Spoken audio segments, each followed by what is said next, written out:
Hello guys, welcome to my new video impressive education classes पे। आइए आज हम देखते हैं बायो सेवर्ट का नियम। क्लास 10 फिजिक्स का मोस्ट इंपॉर्टेंट टॉपिक है। आइए अच्छे से समझते हैं। अच्छे से समझने के लिए शुरू से अंत तक बने रहिए।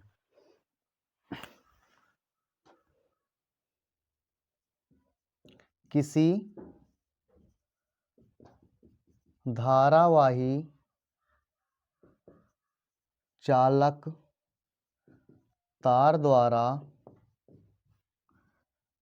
उत्पन्न चुंबकीय क्षेत्र, या तो यह क्वेश्चन इस तरीके से पूछा जाता है, किसी धारावाही चालक द्वारा उत्पन्न चुंबकीय क्षेत्र की गणना कीजिए, या फिर इसका दूसरा नाम है बायो सेवर्ट का नियम। बायो सेवर्ट का नियम, ये क्वेश्चन दो तरीके से पूछा जाता है, चाहे पूछा जाए बायो सेवर्ट का नियम क्या है, या पूछा जाए किसी धारावाही चालक तार द्वारा उत्पन्न चुंबकीय क्षेत्र की गणना कीजिए। तो क्या होता है इसमें, सबसे पहले इसका एक चित्र बनता है। मान लेते हैं ये हमारा एक चालक तार है। मान लेते हैं ये हमारा एक चालक तार है और इसका एक छोटा सा खंड ले लेते हैं इतना। ये एक चालक खंड है, इसकी लंबाई मान लेते हैं डेल्टा एल है। इसकी लंबाई मान लेते हैं डेल्टा एल है। ये एक हमारा चालक तार है और इसकी लंबाई डेल्टा एल है। यहाँ से आर मीटर की दूरी पर बिंदु पी लेते हैं। ये कितनी दूरी है? आर मीटर की दूरी पर बिंदु पी लेते हैं। ये एक बिंदु ओ है। इस पर धारा आई प्रवाहित हो रही है। इस पर एक धारा आई प्रवाहित हो रही है। ये नियम है क्या? बायो सेवर्ट ने बताया, बायो और सेवर्ट नामक दो वैज्ञानिक थे, इन्होंने बताया कि यदि इस चालक तार में आई धारा प्रवाहित हो रही हो तो इस चालक खंड के इस छोटे से खंड के कारण इसमें आर मीटर की दूरी पर कितनी विद्युत चुंबकीय क्षेत्र होगा। तो सबसे पहले देखते हैं, लिखेंगे क्या?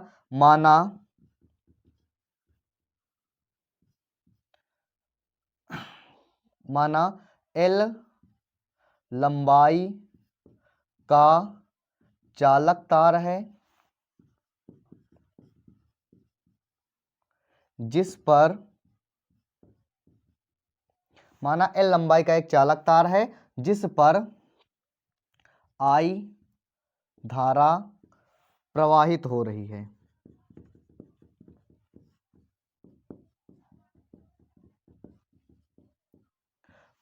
बिंदु ओ से, बिंदु ओ ये वाला है, यहां से आर मीटर की दूरी पर, आर मीटर दूरी पर ये बिंदु पी है। बिंदु पी पर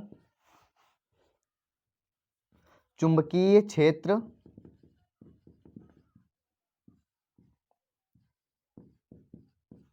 की गणना करनी है।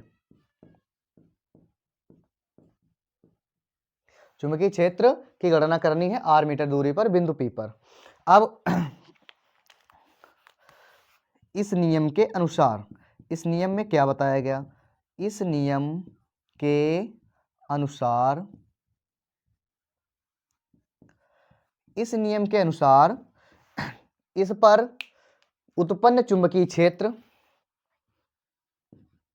बिंदु P पर उत्पन्न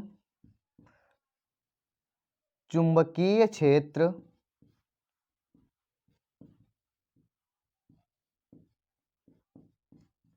किस किस पर डिपेंड करता है? सबसे पहले चालक खंड में बहने वाली धारा कितनी होगी? आई के समानुपाती होता है। धारा आई के समानुपाती होता है। कौन? ये चुंबकीय क्षेत्र। चुंबकीय क्षेत्र को बी से लिखते हैं। चुंबकीय क्षेत्र को अगर हम बी से लिख लें, यानी पहले हो जाएगा बी प्रोपोर्शनल टू आई, समीकरण नंबर 1। दूसरा क्या है?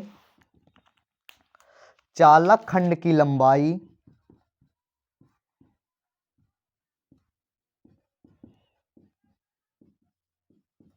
डेल्टा एल के समानुपाती होता है, यानी जितनी चालक खंड की लंबाई है मान लेते हैं डेल्टा अगर यल है तो बी प्रोपोर्शनल टू डेल्टा यल इसके भी समानुपाती होता है। तीसरा देखते हैं और किसके समानुपाती होता है, चालक खंड पर बिंदु ओ से पी के बीच बनने वाले कोण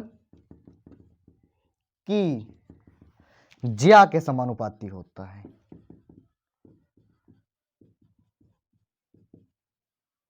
ज्या के समानुपाती होता है। ज्या का मतलब होता है साइन थीटा, यानी B proportional to sine theta, समीकरण नंबर 3। और इधर देख लेते हैं चौथा क्या है, बिंदु ओ से बिंदु पी के बीच की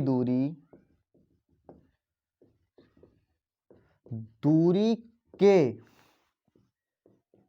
वर्ग के व्युत्क्रमानुपाती होता है।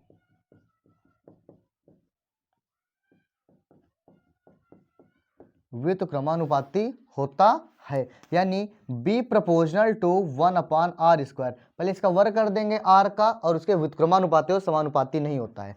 अब चारों नियमों को मिलाने पर, ये समीकरण नंबर 4 मान लेते हैं, चारों नियमों को मिलाने पर अगर हम चारों नियम मिला देंगे तो क्या हो जाएगा, b प्रोपोर्शनल टू, यहां पे है I delta l sine theta upon r²। अभी तक हमने जितने भी समीकरण पढ़े उसमें प्रपोजनल तो पढ़ा नहीं है, तो इसको प्रपोजनल हटा लेते हैं। b इक्वल टू लगाएंगे तो यहाँ पर एक कोई ना कोई नियतांक आएगा, μ0/4π, ये एक नियतांक है, और ये I delta l sine theta upon r², ये हो जाएगा। तो हमारा ये जो b proportional to b equal to μ0/4π into I delta l sine theta upon r² है, यही है बायो-सेवर्ट का नियम।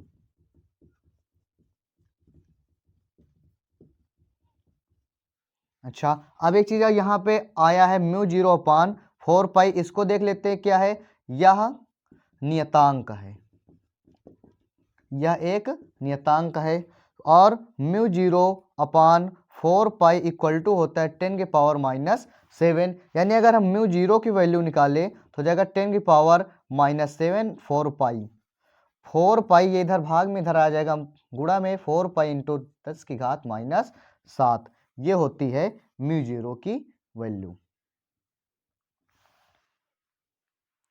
और अगर इसके मात्रक की बात करें तो इसका मात्रक होता है, b का मात्रक बराबर होता है न्यूटन प्रति एम्पियर मीटर, न्यूटन प्रति एम्पियर मीटर। और अगर μ0 का मान यहाँ पर रख दें, μ0/4π का मान रख दें तो एक b की और नई वैल्यू निकल के आ जाती है। μ0/4π की वैल्यू अगर 10⁻⁷ रख दें तो ये हो जाएगा I delta l sine theta upon r² into 10⁻⁷, ये हो जाएगी b की वैल्यू।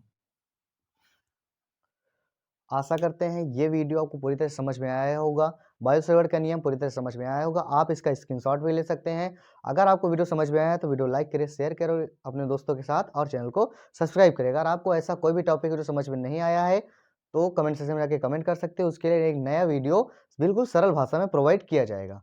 थैंक्स फॉर वॉचिंग, मिलते हैं अपने नेक्स्ट वीडियो के साथ। जय हिंद, वंदे मातरम।